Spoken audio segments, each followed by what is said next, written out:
a little while. And so God had marked my life. I was, again, a part of a CCO ministry in college. And so Jubilee was huge for me. And so I knew and I believed and I had this core conviction that God cared about everything. And yet, like, the story of my life was that I was living as if God didn't care about Washington.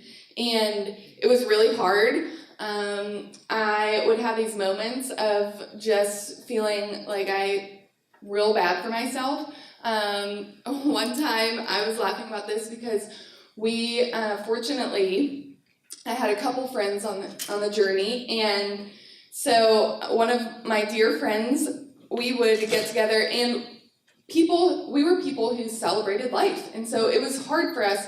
It's a moment where, like, you're challenged to be a person of integrity, and I think we think about that in terms of, like, ethics a lot, but integrity is, like, being true to your core, and so to say I care about everything, and I know that God cares about everything, and then to have this life where, like, I am living as if God doesn't care about my city. So we would get together, and we decided this one day that we were going to go to the county fair, and we were like, everyone loves this here, it's going to be awesome. And so we, like, built it up in our heads, and we were like, this is going to be the best night ever.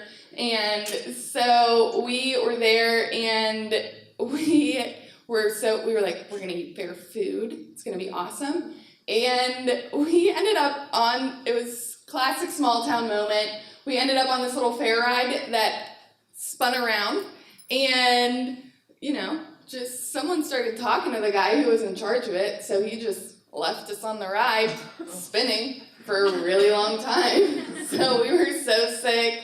We had, like, headaches. We were going to throw up, and we basically left, like, 5 minutes after that, and we were just looking around, like, what has become of our lives? Like, this is not the abundant life, God.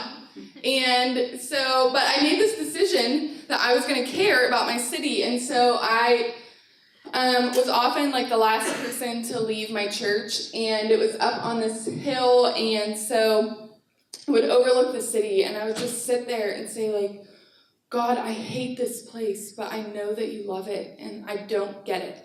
So give me your eyes to see, and I would just sit there and, like, I know that you've called me here, God, but what does it mean that I don't feel excited about that? And so I would just sit and overlook that city and pray and ask God to give me his heart, and over time he did.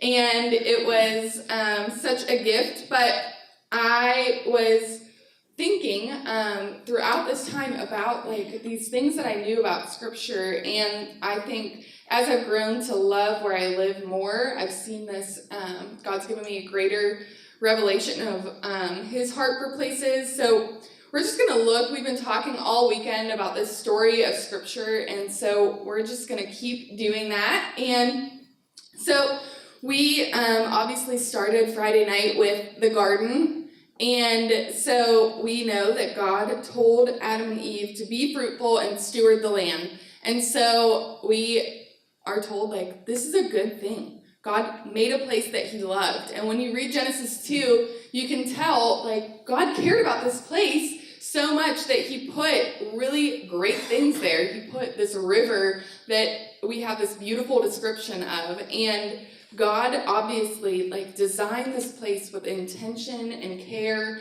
and delight. And so the garden matters. We see that it's such a holy place that when Adam and Eve eat the fruit, they have to leave the garden. And I think that what came with that is, like, a wandering in our hearts. And so every time we say no to wandering, I think we're stepping into the redemptive purposes of God in our lives.